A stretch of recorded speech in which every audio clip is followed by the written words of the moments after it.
Pertumbuhan ekonomi Makassar dan wilayah timur Indonesia yang kian membaik membuat sejumlah pelaku ekonomi mulai optimis dan membuka kembali keran investasi di Kota Daeng. Salah satunya datang dari perusahaan industri penyediaan alat penunjang pembangunan infrastruktur. Perusahaan ini resmi membuka gudang baru di kawasan pergudangan Tamalan Rea, Makassar. Dengan hadirnya gudang ini, ketersediaan produk alat-alat pendukung pembangunan infrastruktur bisa lebih tersedia.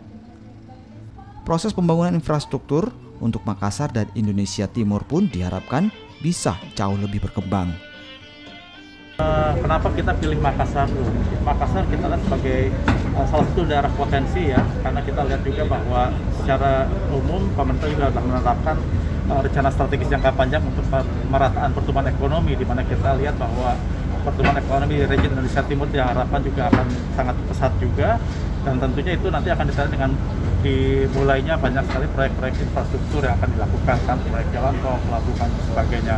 Belum lagi kita bicara mengenai sektor swasta ya, properti juga mulai tumbuh lagi, dan proyek seperti itu pasti akan membutuhkan power tools berkualitas.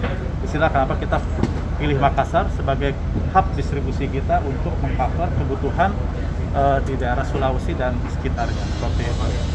Saat ini, pemerintah memang telah menetapkan arah kebijakan pembangunan yang difokuskan pada pemerataan ekonomi di luar Pulau Jawa.